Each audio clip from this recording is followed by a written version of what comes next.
Charlie's Angels was a smash, and the Angels were superstars. But fame always comes at a price.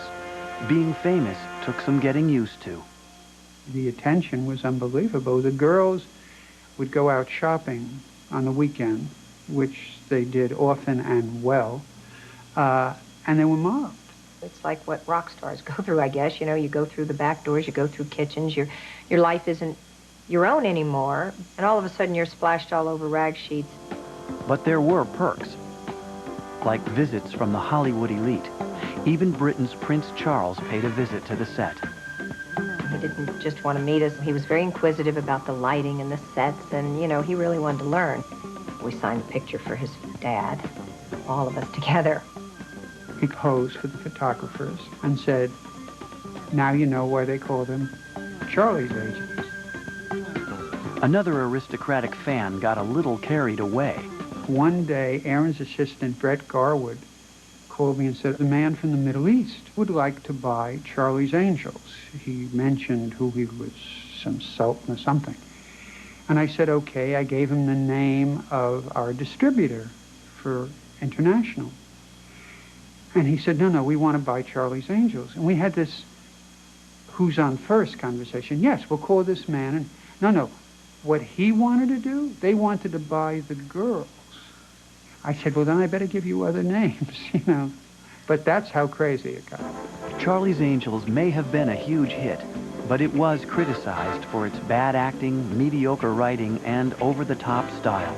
I think Charlie's Angels, in a sense, brought out the worst in TV critics.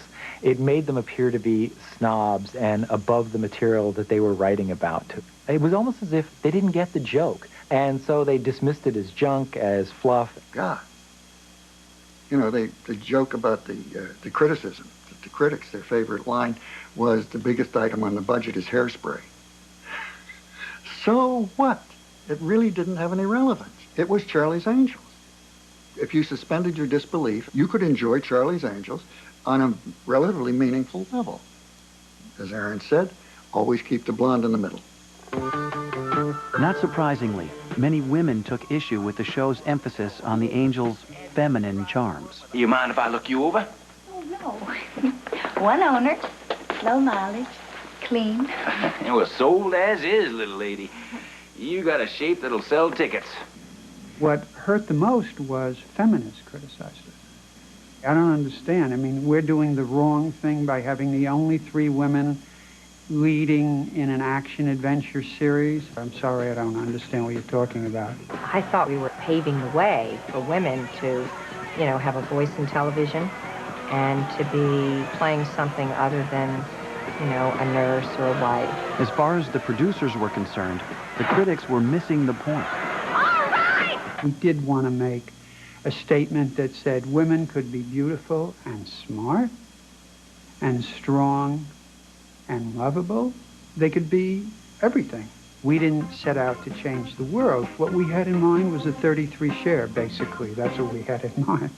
Okay, so they weren't doing Shakespeare. And in fact, there was no getting around the series' escapist quality. Occasionally, the show was downright campy. When Aaron and I were selling the show to Freddie Silverman, who was head of programming, what would some of the upcoming episodes be? And we said, well, there's going to be one where they have to go into this women's prison to find out something that's going bad there. Can you imagine a writer going, oh, okay, let's put the Angels in prison, okay, and, then we'll make them prostitutes, okay, and make them work in the potato field. Oh, yeah, that sounds really good. And someone said, okay, let's do it. You know, you're like, what?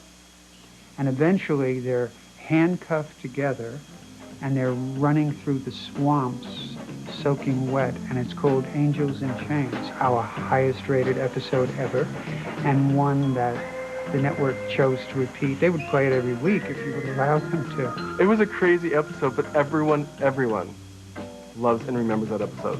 They're like getting sprayed in their towels, and they're walking around in their towels, and you know, they're getting massages and towels all over the place, angels and towels. So it could have been an episode. Oh, okay. Interesting. By the spring of 1977, Charlie's Angels was a hit show and a pop culture phenomenon. But everything would soon be placed in jeopardy when Aaron Spelling and Len Goldberg received some shocking news. I was home watching television on a Monday night, watching the news, and there on the news it said, Farrah Fawcett is leaving Charlie's Angels. And I sat up in bed and said, what? And he called, and he said, hold the fort, we may lose Farrah. And just slow down, don't do any more. Farrah was just 1 year into her 5-year contract, but she wanted out. She was determined to make movies. While negotiations began with Farrah and her lawyers, the press had a field day. When Farrah was going to leave, do you think Farrah's going to leave? Is Farrah going to come back? Is Farrah? People were involved with the show. It was practically headlines in the papers that the studio was having a problem with Farrah, and she wanted to leave the show, and they even were in court over it. She said, I want to be in movies. Aaron and I went to Columbia Pictures and came back with the following deal for her. They would develop 3 scripts for her with her input. Aaron and I would have nothing to do with it, and she just said, no, I'm leaving the show. I think if you're really unhappy on something, then, you know, you have to analyze that and maybe, because if you're negative, you're bringing it down for everybody else. Now the producers and the network were worried. Could Charlie's Angels survive without Farrah? Well, Farrah was so popular that I think they worried about the impact it would have on the show. And Aaron and I were very concerned because although the other Angels were terrific, Farrah had seemed to step in forward of the 3 Angels and had gotten the most press, the most attention, the most publicity. And so when you hear after 1 year that she's leaving, you're very concerned. Nervous about their show's future, Spelling Goldberg Productions agreed to release Farrah from her contract. People to this day think that Farrah stayed for 3 years and Kate and Jackie stayed for 5 years. That's their memory of it. When I would tell the press, when they would talk, you know, for the movie, they would talk about the series, Farrah was only there for 1 year. They would say to me, no, you're wrong. I would go, okay, I guess I'm wrong. But because the memory of Charlie's Angels is so strong that they imagine that they stayed much longer than they did. Now Len and Aaron were desperate to find a new angel. They turned first to a young actress who specialized in playing victims. It was the opening of an episode, and a girl walking down a dark alley turns and screams and then gets raped or mugged or killed. And that was Cheryl Stoppelmoor. My poor mother calls me and says, are you going to do any shows where you don't get killed or raped or anything in the first 5 minutes of the show? I said, I hope so. That's what I'm working toward. Cheryl had grown up in South Dakota and sang her way into show business. Her first big break was singing on the cartoon series Josie and the Pussycats. I thought, doesn't get any better than this. This is great. I'm here. I've arrived. And then I was like a 7-year overnight success. Next came commercials and small TV roles, marriage to studio executive David Ladd, and a name change. And I must say that my husband, David Ladd, at the time was after me all the time to not use Stoppelmoor because it wasn't a great marquee kind of name. So Cheryl Jean Stoppelmoor became Cheryl Ladd. Aaron Spelling was reminded of Cheryl while dining out one evening with Nolan Miller. David Ladd and Cheryl came by the table to say hello. And Cheryl, you just took one look at her. She was so beautiful. And she had a smile like Farrah's. She could melt an iceberg in 20 paces in about 3 seconds.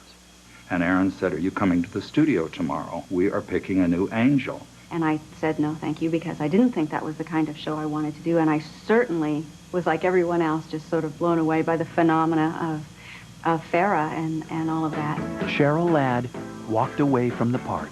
After thinking about it briefly, I just really didn't think that's what I wanted to do. What would it take to get Cheryl to change her mind?